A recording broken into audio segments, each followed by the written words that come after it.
Hello and welcome to my talk. I will be presenting results from some recent work titled Delineating Disorder General and Disorder Specific Patterns in Pediatric Functional Brain Networks. I have nothing to disclose. So as you all know, childhood and adolescence is characterized by large-scale reorganization of the brain and its functional networks.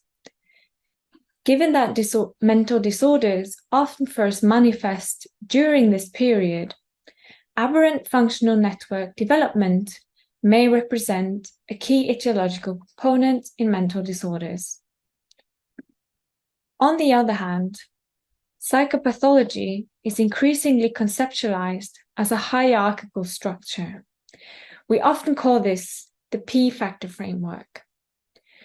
Given that mental disorders exhibit a high rate of heterogeneity and comorbidity, this framework proposes that mental illness is a spectrum of symptom severity rather than discrete categories. This hierarchy can be conceptualized in different ways, but is often characterized by a general psychopathology factor as the highest order, reflecting a general vulnerability to psychopathology in general. This is then followed by increasingly narrow dimensions such as internalising and externalising. Here is an example derived in the Adolescent Brain Cognitive Development Cohort, or ABCD for short, which is a population-based sample of children aged 9 to 10. The psychopathology hierarchy have also been linked to specific patterns of brain functional signatures. In ABCD, covariance in both structural and functional brain patterns were used to derive dimensions of psychopathology. These dimensions closely resembled the psychopathology hierarchy, strongly supporting this conceptualization as biologically meaningful. However, the investigation of mental health symptoms in population-based samples may not generalize to clinical populations. Moreover, the degree of overlap between functional networks linked to symptom dimensions and those related to diagnosis remain to be determined. In the current study, we aim to investigate dimensions linking resting state functional connectivity and psychopathology in a clinical sample of children and adolescents. Specifically, we want to highlight similarities and differences across dimensions derived from symptom data versus diagnostic classifications in the same sample. To do this, we utilize the Healthy Brain Network, which is a sample of children and adolescents from New York City. Most of them have a diagnosis, and we investigated their clinician-determined diagnosis as well as their symptom scores on the child behavior checklist.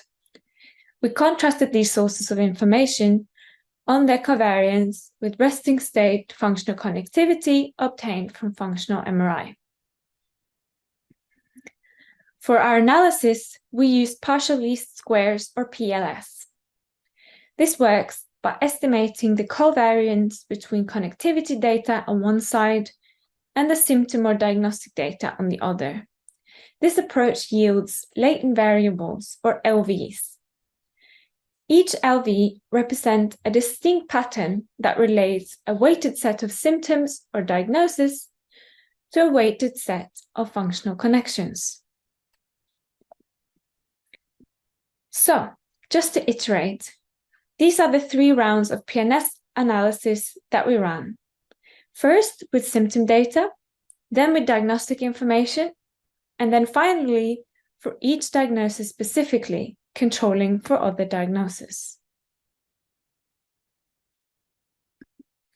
So, the first symptom-based LV, which explained the most covariance in functional connectivity, resembled a general psychopathology factor.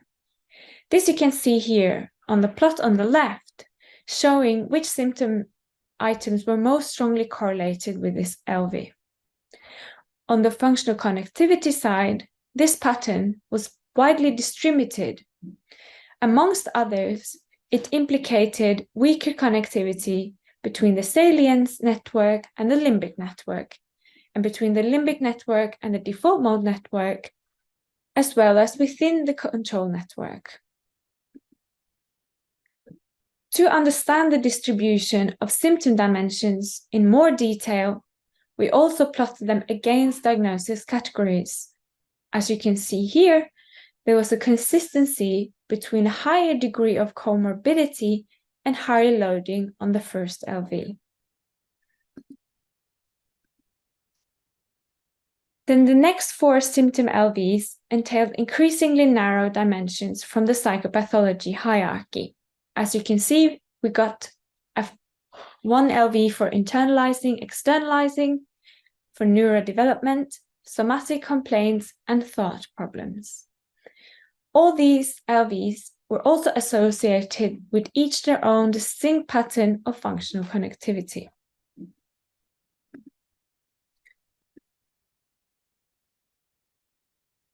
Then we move on to the diagnosis-based PLS. This revealed one significant LV, which resembled a cross-diagnostic case control pattern. As you can see, all diagnoses load on this pattern in the opposite direction of having no diagnosis. This diagnostic LV entails stronger connectivity between the limbic and visual and salience network, in addition to weaker connectivity between the salience network and the default mode network. Then for our final PLS, the diagnosis-specific PLS identified a unique connectivity pattern for autism spectrum disorder, but no other diagnostic category. This pattern implicated weaker connectivity within the somatomotor network and between the dorsal attention network and the visual network. Then we wanted to see how our results replicate. So we did an out-of-sample validation in an independent replication sample, also from OHBM. So first we look at the symptom-based PLS. Starting with the symptom side, here are the 5 dimensions that we got. And for these, all 5 replicated. Then looking at the connectivity pattern, we found that 3 out of 5 dimensions replicated. Then we go on to look at the diagnosis-based PLS. For this one, we get that the diagnosis pattern replicate, while the connectivity pattern did not. Finally, we also replicated the autism-specific connectivity pattern. Right, so then we decided that we also wanted to see how our results replicate to an independent cohort to check the generalizability of these findings and whether they are meaningful across populations. So if you remember, I mentioned initially that a recent preprint found very similar symptom dimensions in the ABCD cohort. So we got in touch with the authors and they kindly provided us with their results so that we could formally compare them. So again, starting with the symptom pattern, here are the 5 dimensions that both we and they got. For these, all 5 replicated, although the correlation was much higher for the first 3 dimensions as for the last 2.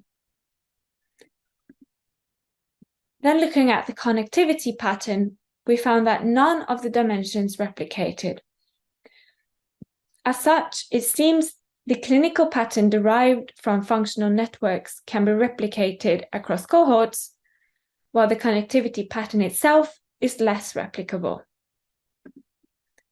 Okay then, so to sum up, through shared associations between mental health data and functional connectivity, these results reveal that transdiagnostic dimensions of psychopathology map onto the functional networks of the brain during childhood and adolescence. Autism was the only diagnostic category to exhibit a specific connectivity pattern. Importantly, these clinical patterns were replicable across samples and cohorts. This finding supports dimensional and transdiagnostic classifications of psychopathology.